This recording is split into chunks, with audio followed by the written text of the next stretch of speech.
What's going on, guys? It's Pervious1030 coming live from the greenhouse, and it is December 27th, I think, 2014, and I realized that I have done something very, very foolish, and I'm gonna have to go back through my videos and have a look at which one it was, but I planted a Kellogg's beefsteak in one of these pots. Now I have to figure out which pot it is, if I haven't already given it away, or I gotta grow another one. So yes, very interesting things can happen to you in the garden whenever you don't label stuff. The other night I made a chart, as you can see here, and it just tells me that the ones that are marked with 1 are kale, the ones that are marked with 2 are that, and so on and so forth, when I planted it over here. So I'm going to try that system for a while and see how that works. Basically, if you look down on these little pots right here, you'll see the number 4. So those are Purple Beauty bell peppers. Got some 2s there, you know. It's just the simplest method I could think of for me. This, I do believe, is a saucing tomato. I do believe this aroma. You can usually tell because they're pretty stouty plants. They're pretty thick, and their leaves are like they curve to one side really hard, instead of like these guys that are kind of broken up. See what I'm saying? They're more jagged on these ones. These are ugly ripes. So every plant has its difference. Like this guy, he's a bit different too. So I'm gonna have to watch him and keep an eye on some of these, because if they look different, it's probably a different type of tomato. Here's my white tomatoes I've been trying to grow forever. They're looking good for now. I'm not going to water them that much anymore because this guy looks like he's getting a little bit of root rot, so I got to be careful with that. You don't want those to rot out on you. I got 1 green giant, and as far as the blueberry cherries, I got 2 of those. Nothing else has come up thus far. Well, so we'll see what happens. Like I said, guys, these are my seed crops. This is how, just a way for me to get seeds and grow more crops.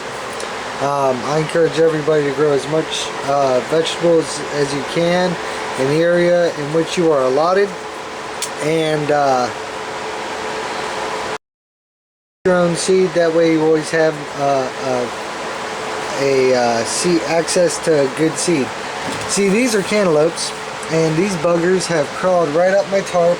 They're just going nuts, so I'm going to either have to cut them or plant them, and since I don't like cutting up plants and food and wasting, we're going to plant these in somebody's yard. So, a couple peppers. I don't know if these are the banana peppers or not, but I'm looking at some purple climbing up the stem, so we'll see what those are. But like I said, I totally lost my Kellogg's in the mix. I'm going to have to get another one and label it. This is what happens whenever you don't label plants. Is not good. Let's go outside here, see what we got going on. Here's a rose bush that I got from a friend. He's digging it out, so I thought I'll take it, see what happens.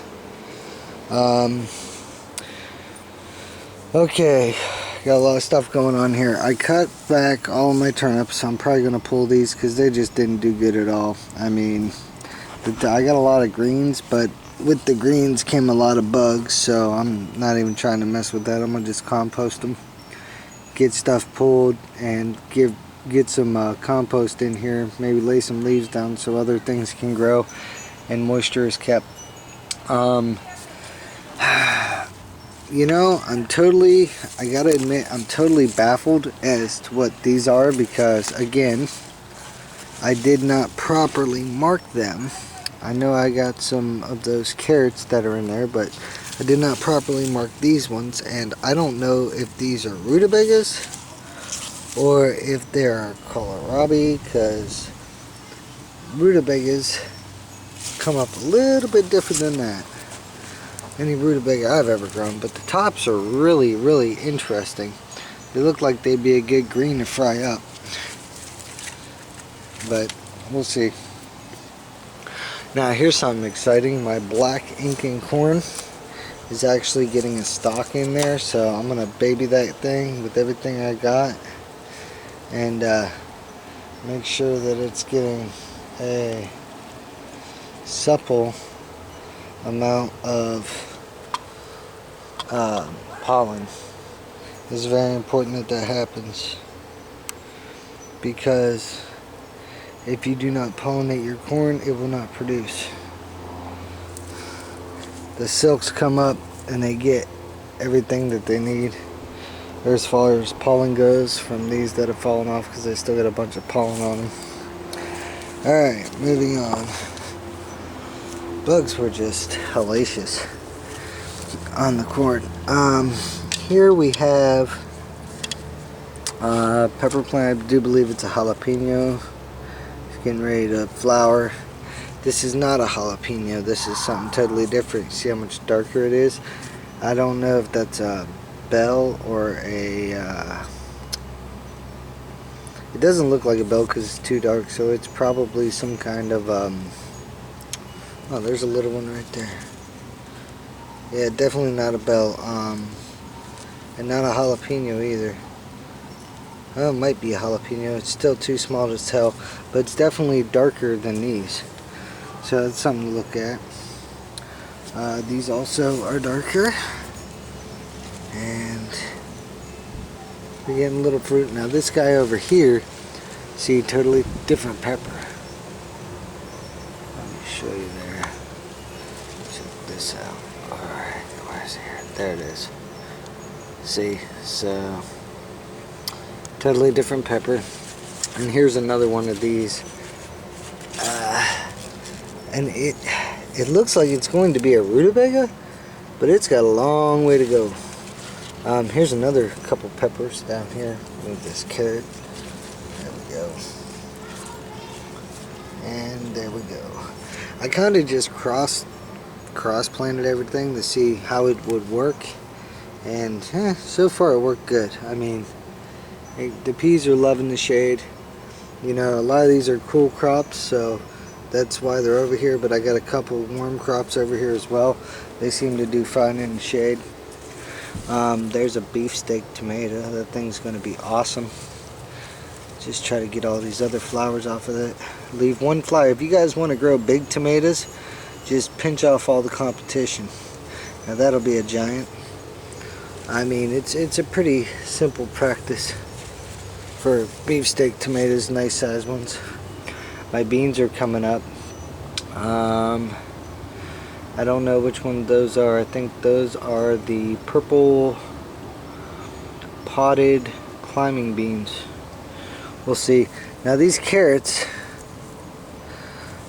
which my dogs love to dig up and eat, I do believe these are just regular old Danes half-longs.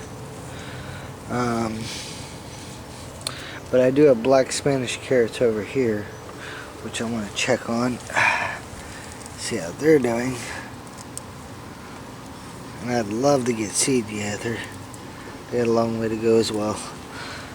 You can usually tell whenever your carrots are done because they will crown, as you'd say, the tops. You'll start seeing color coming out of the ground. So, very interesting. Try to get some of these weeds out of here. My garden is very weedy. However, it does serve one purpose. It keeps the moisture down there. So whenever you water, it keeps very well. You know, I could put mulch down. I could put, you know, cedar or something like that, which eventually I got some leaves in the compost pile I'm going to probably switch all this out with, because it'd be the wise thing to do, and to get some gloves on because I am in South Florida and things bite down here. So that's what I got going on with this garden. Over here got a little interesting thing on. I gotta build stuff to keep my dogs out. So this really hasn't done nothing. I mean, I'm going to take that guy right there with the rest of the collards. Those are collard greens, and I'm going to replant them because they just look like they need to be somewhere better, along with the tomatoes and the pepper. I mean, they just don't look happy, so I'm going to replant them in some organic stuff and see what happens. Alright, over here. Okay, here we go. So, marigolds, oh, let me zoom out. Marigolds, which are very fragrant right now. I got a lot of seeds I got to get off of this. I got a giant bag of seed from that. Got some more tomatoes. I think I'm going to save those for fried green. I'm probably going to cut that one up. I love me some fried green tomatoes. The lettuce has been bolting, which is good because I'm trying to get the seed from it anyways. So anything that bolts, I don't mind, because like I said before, this is basically just a seed garden, both of these. I still eat out of them, but they're still a seed garden. And the garlic's just doing what garlic does. It's taking forever. The garlic usually takes about a year, and it's really a long-term crop, like onions and stuff. And let's see what we got. Nope, nothing crowning. The radishes just keep growing. Check these things out. Oh, and I found out I have some cilantro. But check out these radishes. They're just getting stupid big. Like, that's a radish. That's a radish. But they're bolted, they're woody, you know. They're, look at the size of this guy. This is ridiculous. Where's it at? Right there. Look at that. Wow. And you got these guys. And they're just bolting, you know, they're just getting huge. I'm gonna throw up some flour for me, some good flour. Gotta keep the slugs off of them. Slugs love them. But yeah, look at the size of that guy. It's ridiculously big. I mean, they get pretty big though. Whenever you let them bolt, get woody. Here is my watermelon radish. It's green and pink on the inside, but I don't want to pick it because I want seed from it. And these were supposed to be the same thing, but I'm not seeing it.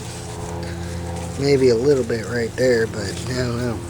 And this mother beefsteak tomato, you can see the fruits forming.